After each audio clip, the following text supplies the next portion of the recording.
Hello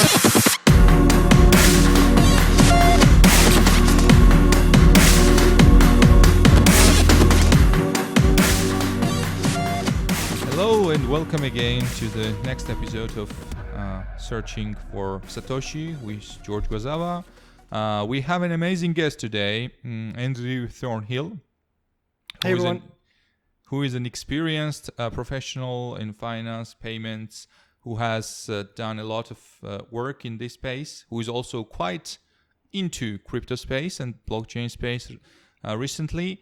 And I hope we're going to have a great talk. Me too. I hope we do. Yes. Thanks for having me.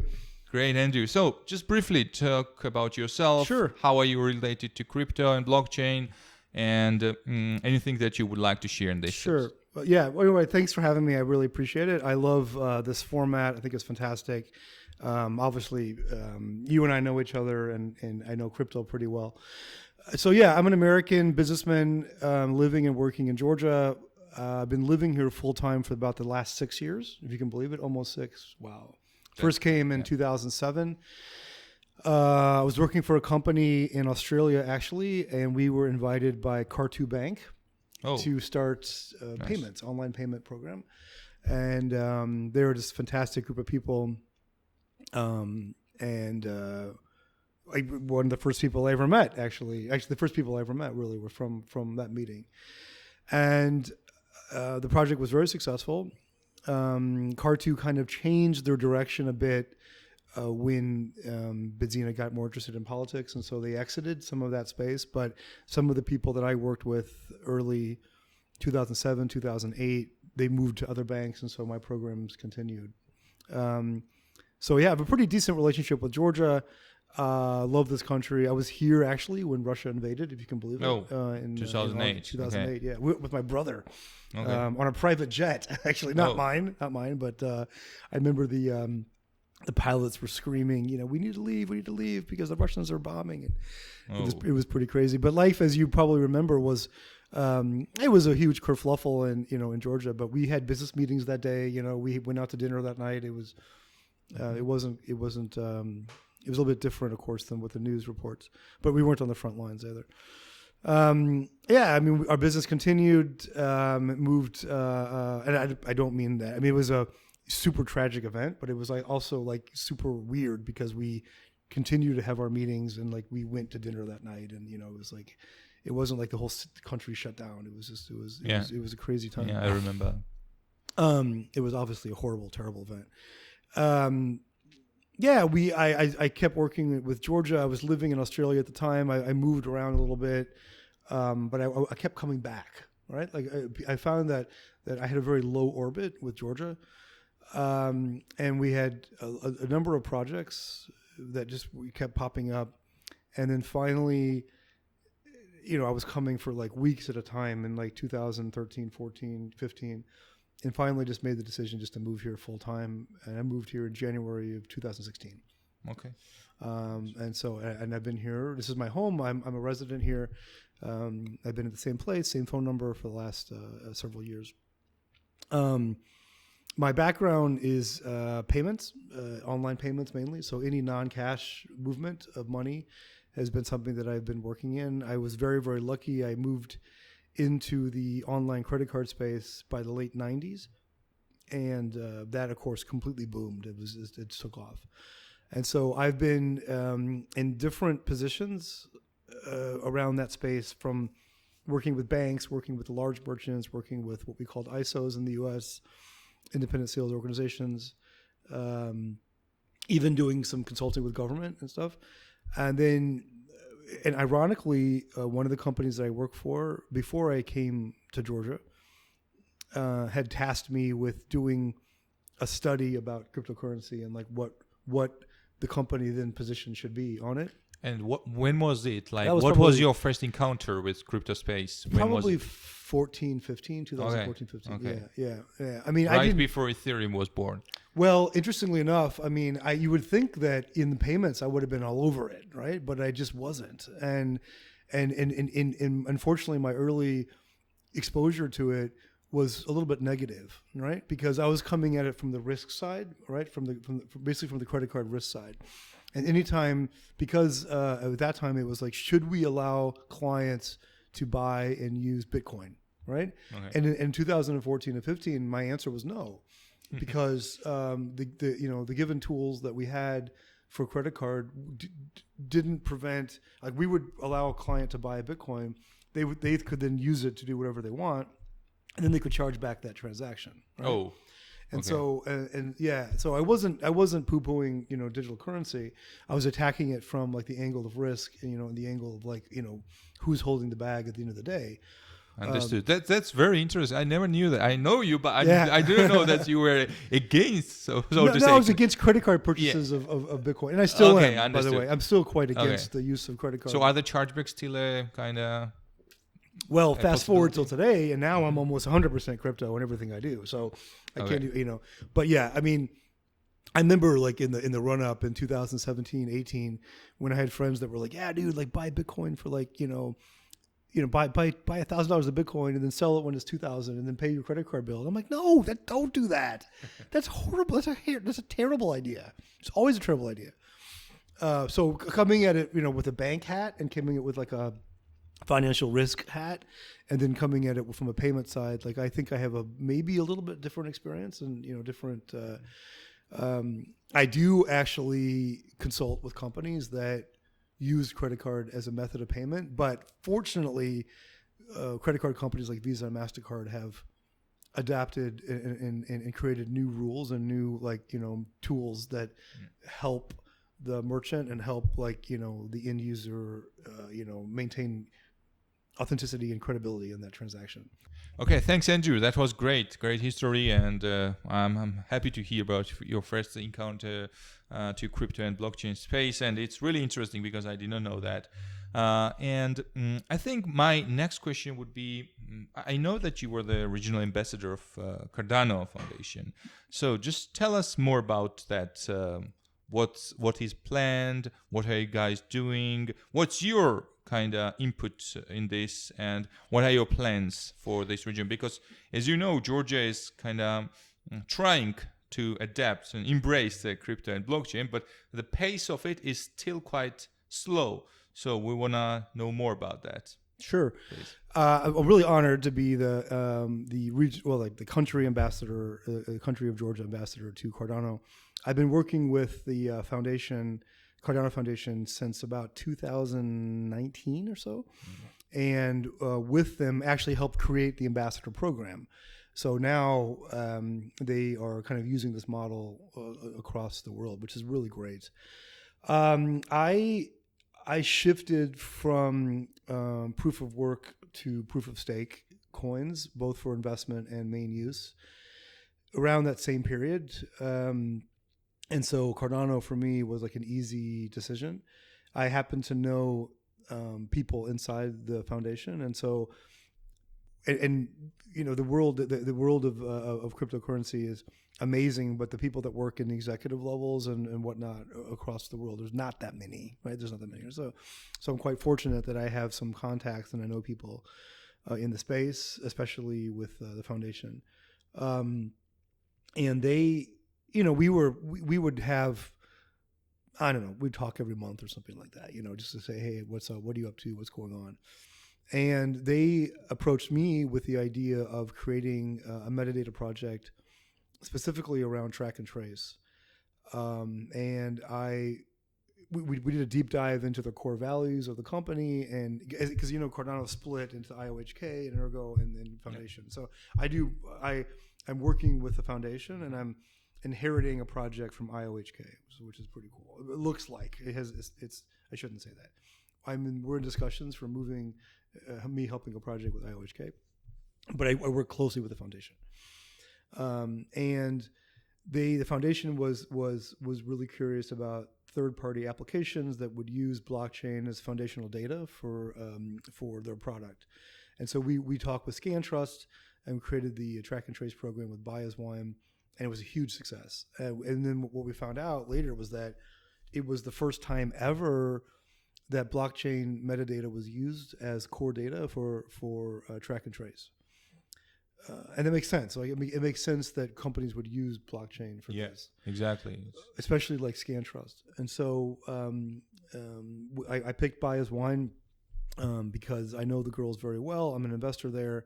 But also it hit some of the core values of like what Cardano was, like a woman-led company, family-owned winery, fully biodynamic, nothing artificial, kind of similar on the same vein as like the proof of stake, that Cardano was pushing.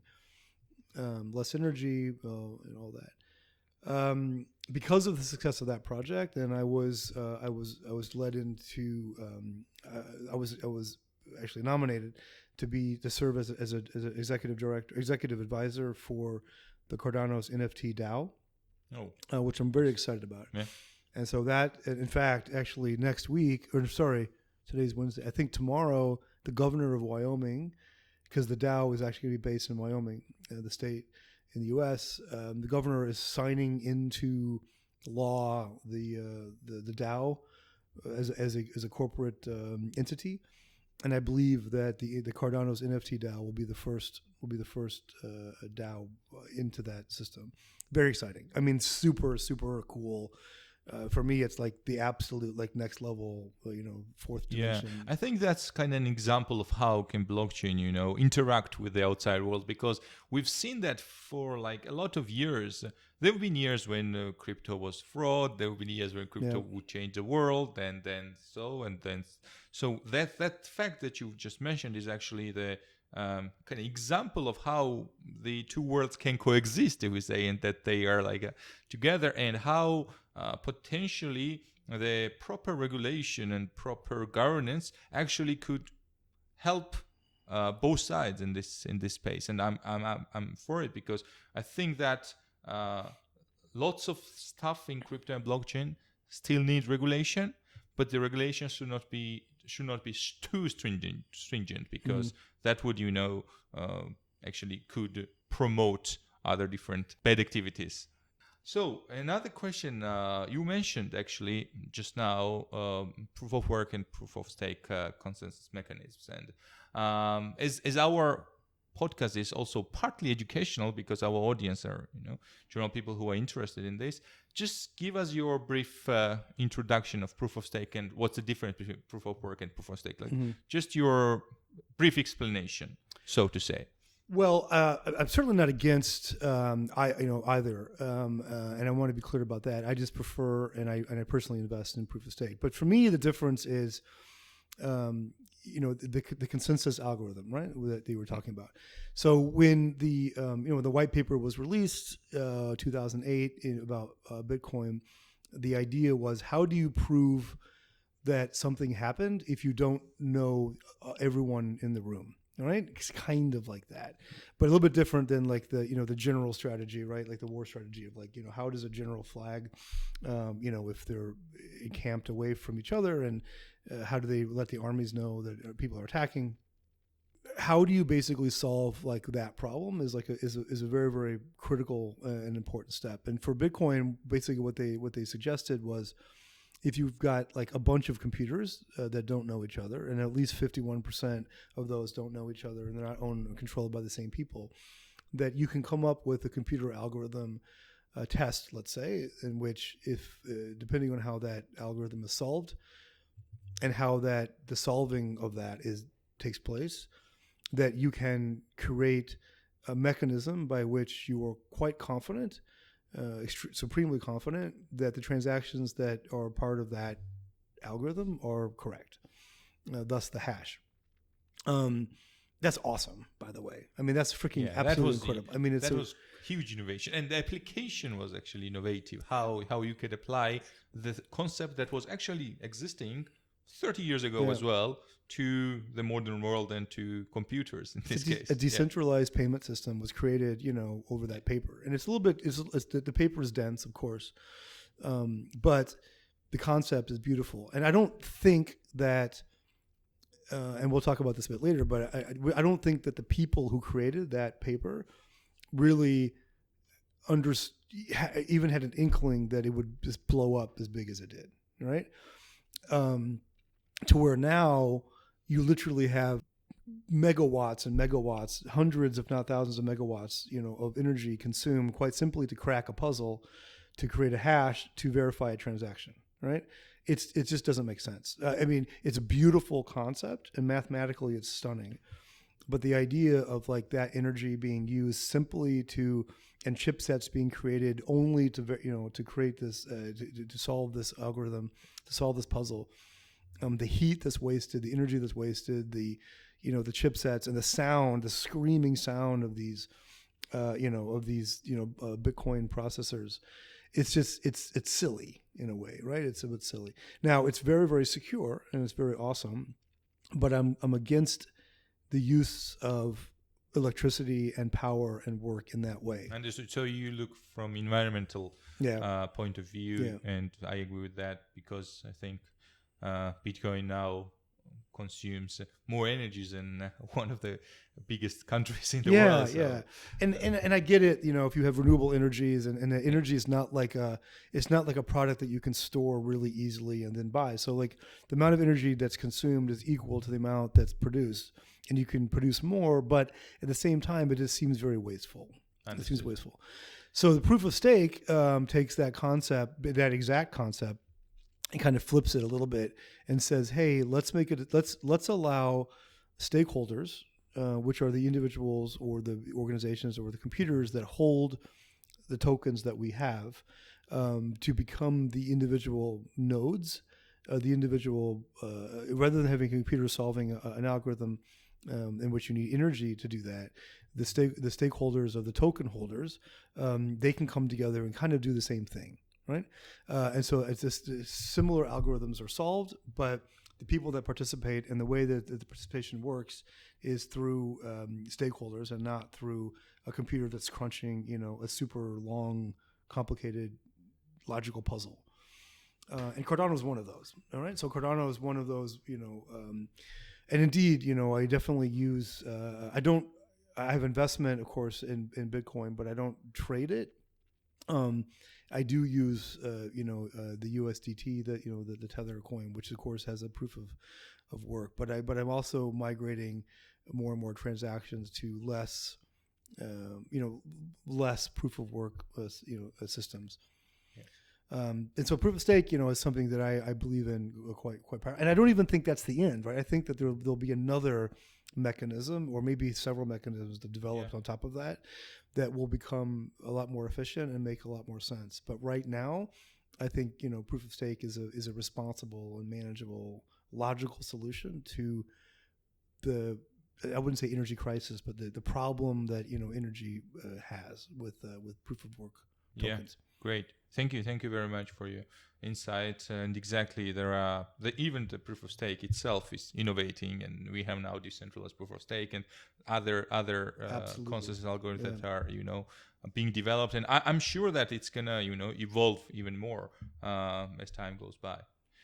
So our next question would probably be, what do you think? Where are we at the crypto adoption timeline? Like, what's going to be in 5 years? What's going to be in 10 years? Are we there yet, or what's going to happen? What's your kind of prediction based on the history that we've seen, and based on this about 13 years, right, since the Bitcoin was kind of introduced? What do you think? What lies ahead? Great question.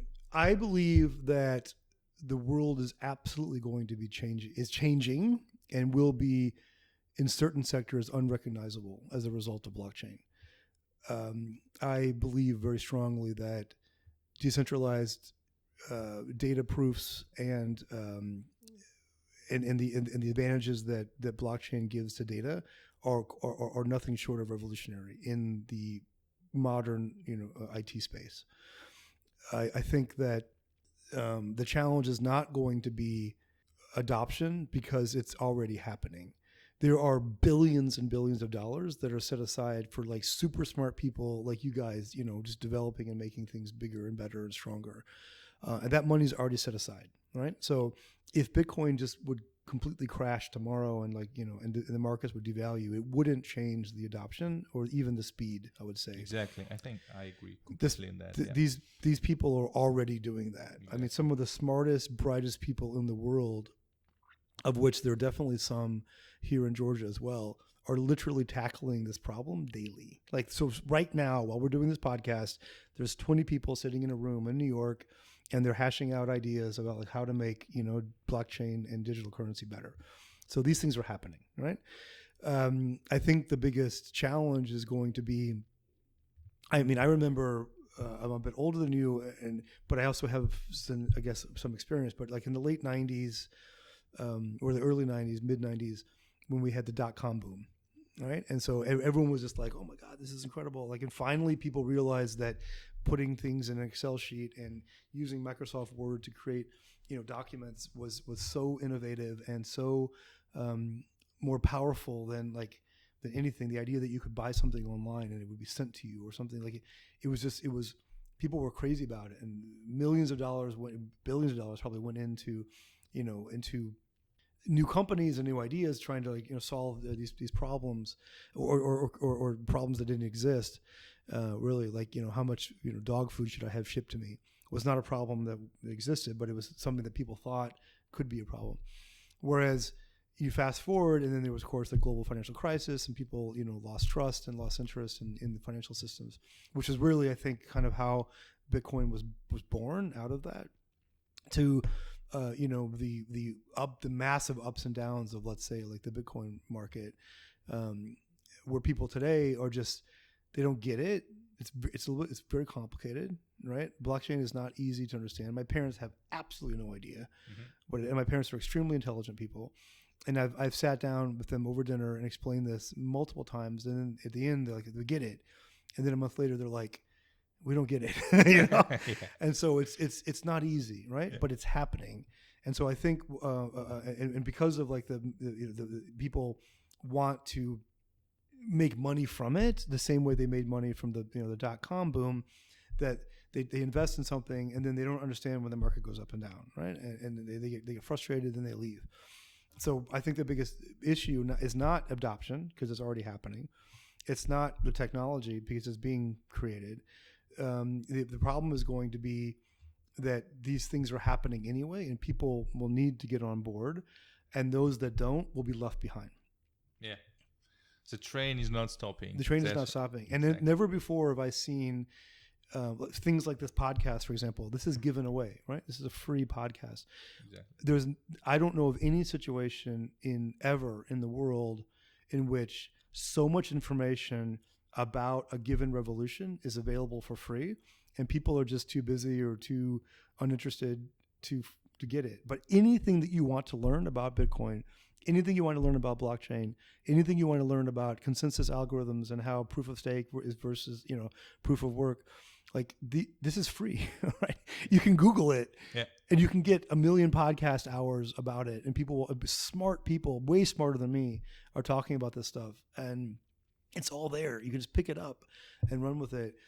So the problem is not going to be adoption, because even companies like Scantrust that literally tracks and traces millions of products around the world, and when Cardano approached them about creating a joint venture or joint product as a test to use blockchain data as the core aspect of track and trace, everyone in the room was like, yes, let's do this, right? Because it doesn't make sense for Scantrust to have centralized data. It just doesn't make sense. Now, that's a concept that's a little bit difficult for my parents to understand, which means that it's difficult for a lot of people around the world to understand. But is it happening? Yeah, it's happening because it makes sense, right? And we get it. We understand that you should have publicly verifiable data at the root, and secure publicly verifiable data as the core data for track and trace. That just makes sense, right?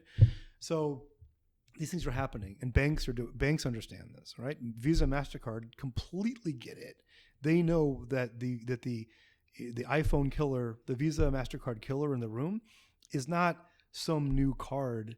It's decentralized, finance, right? And it's the idea that we can share a transaction with people that you don't know, and you can split these fees up, and people can, verify the transactions and partake in this ecosystem.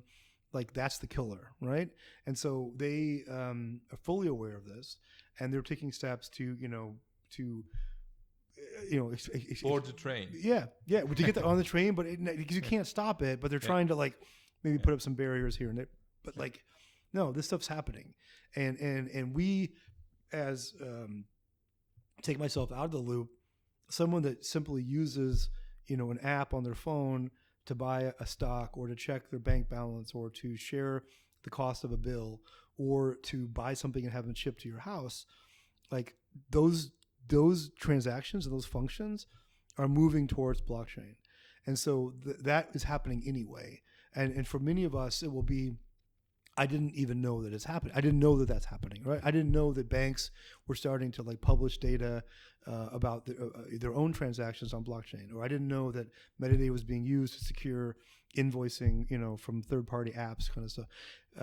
Those things are happening, and so there's nothing you can do to stop it, really. But there's no reason to stop it, and the reason why it's happening is because it's superior. It's superior technology to what's existing, and so my job is to go on podcasts like this and be parts of these things, to hold summits with Cardano and to get information into the hands of people. I'm literally giving away t-shirts and giving away, bottles of wine and, food and drink. Come learn for free about the things that are going to absolutely take over your life in the next 5 years. And my hope is that people will come. Great prediction and great discussion about these different use cases, and I completely agree. We do not have the problem of adoption because it's happening, it's there. Great. So the question that we ask to anyone who comes to our podcast: who do you think Satoshi Nakamoto is? Or is it who? Or is it a group of people? What do you think? And this is something that you ask to everyone that comes on the show. Yeah, exactly. Yeah. That's a great question, right? I'm gonna say that I believe now for the last several years that it's almost for sure a group of people, possibly as little as 2, but I think probably as many as like 4 or 5. There's so many amazing advancements that came through that white paper. It's got to be someone super duper smart, a mathematician, but also who's like extremely adept in computer science, and also is a real person that probably was impacted by the global financial crisis. Maybe they had a loan on their house and their house value plummeted. Almost for sure, an American is in there because the language that's in the paper is slanted towards American English. Now whether or not, and so I'm not alone in thinking that, right? So this is a known. I'm not creating some new theory, but there are some fun ones out there about whether it's perhaps a group of people from American Online, or if it's a group of people, a CIA group or whatnot. That I don't know. What I do think is that it's very likely that we'll never know. I think that some of the original wallets, I think there's still 1 or 2 wallets that are untouched in that time. Exactly. And it doesn't make any sense, when you look at the total amount of transactions across Bitcoin and then the amount of untouched wallets that were open, the idea that people making fun of like the guy that paid whatever 130,000 Bitcoins for pizza or something like that, it's funny and it's like kind of sad now. But like if you look back at the history of those wallets and what happened, like that dude was not the only person doing things like that, right? Like I think there's something like less than 0.1% of wallets that were created at that time have like less than like 10 transactions in them, right? Like the idea that you would get something, an early mine, and build a stash of like 1 million Bitcoins, and then that Bitcoin was suddenly raised to $1 or $5, or can you imagine if it raised the first time it hit $18, right? You're like, oh my God, it's going to hit 20. And you're telling me when it hits 20, you're not going to sell some, right? That's completely insane. Or the first time it hits 1,000 or 10,000, right? So like, I mean, are these people had such incredible foresight that they want to wait for this to hit 100,000 or something? Or they have just destroyed the private keys. They've destroyed the private keys, or they're Not to be tempted. or they're not with us anymore. Or they would. Unfortunately, or as we've seen happen, multiple times, and like even now, right, where like exchanges, lose access because someone passes away or something. But it's like, it's an incredible situation, right? And so I think that I want to believe that there was one person that was smart enough to understand all of these things, right, and to like really have foresight and know how energy dependence works and how to build these systems and whatnot. But it's a bit difficult for me to think that. I think it's probably a group of people, and I think that it's none of the people that are public about it at all, unfortunately. Or if they are, they were simply tangentially involved in some Reddit group or something. I think that it's a fun mystery, and it's kind of it creates some magic a little bit around it, right? Because certainly someone did it, right? Like I don't think that there was like some IT spontaneous creation of like new IT, which has also been suggested, but no, the probably a college researcher or a professor who was already successful a little bit, took a loan out on their house. GFC crushed their loan, crushed the value of their house. They still had to pay the loan. Super upset. Got mad when there was massive bailouts of institutions. Thought about how a computer could potentially do that better, and then passed that along with some people, and then they kind of perfected it, created the the node system, created like the inner working of the consensus, and then the mining process. Even the idea of calling it Bitcoin and mining and trying to like create some new gold standard kind of thing. These are any one of those things are revolutionary ideas. That one of them would come up, one person would do that in the midst of a global financial crisis is a little bit difficult for me to understand. Understood. Great. Yeah. Thank you for your answer. It's really interesting, and it's really interesting how different people actually see and answer the question. What do most people say? So they say it's never one person. Yeah. And they say that they have passed away already, probably. Yeah. And actually, the last one is that they will never touch the wallet. Yeah. Well, I've never heard the idea of like actually destroying the keys. That's really interesting. Yeah. I don't know. I guess that would maybe benefit the ecosystem. I'm not sure, but it's an interesting theory also. Yeah. Great. So Andrew, please tell us a little bit more about the Cardano plans that they have, like Cardano Foundation has for Georgia. And when I say Georgia, of course, we mean country of Georgia in this case, and not the state of Georgia. So I can't tell you how many times for the record. I get messages from people from like Atlanta, Georgia, and they're like on LinkedIn. They're like, "Hey, you're doing some cool stuff. I want to meet." And I'm like, "Dude, I'm in Tbilisi, Georgia, like the original Georgia." Which is super funny. But Georgia is a really, really interesting target for Cardano because government here is interested in innovation, especially when they don't have to provide budget. And so, and that's not a bad thing, right? So like most countries around the world don't want to spend money on anything. Georgia wants to spend a bit less, but they're also interested in innovating themselves and at least looking at, technology as a way to like do things differently. So Cardano has, IOHK has a project with the Ministry of Education to put Georgian high school diplomas and I think some Georgian college diplomas on blockchain. And so that's a project that's ongoing, and that's the project that I think I'll have a bit more oversight on after the summit, which will be around, I guess, when this podcast airs. We're also working with the largest plastic bottle manufacturing organization in Georgia. So this is Coca-Cola and Ethos and a few others that kind of come together. And they're large creators of plastic. And then because of the new accords that Georgia government have adopted, the producers have to be responsible for a certain percentage of their product. And so we were working on a pilot project with with the Producers Association to place these bottles on blockchain. And so for recovery, to ease in recovery efforts, but also to ease in payment of rewards for recovery. And this is important because if I'm not mistaken, I think that the plastic manufacturers will have to account for about 80% of the total production, and right now they can maybe account for a bit less than 20%.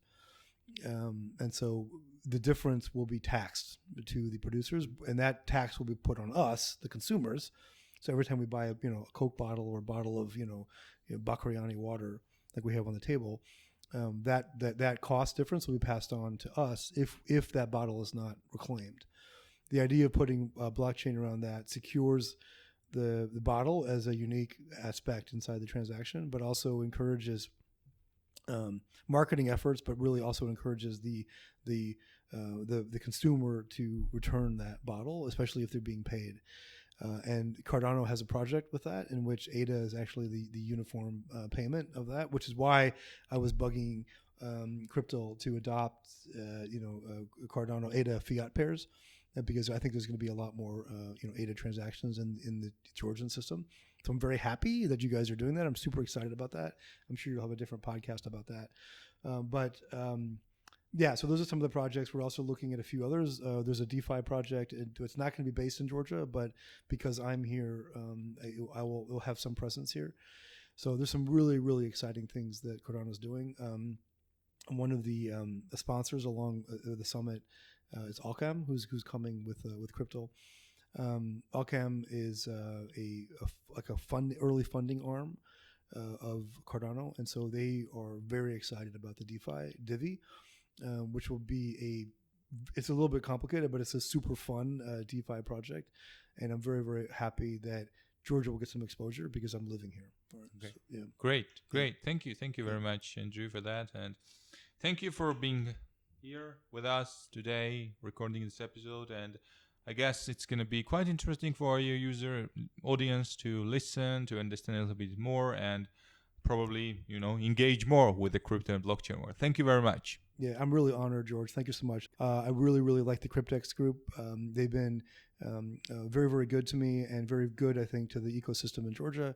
And I'm very honored to be asked to be on the podcast. Great. Thank you, Andrew. Thank you.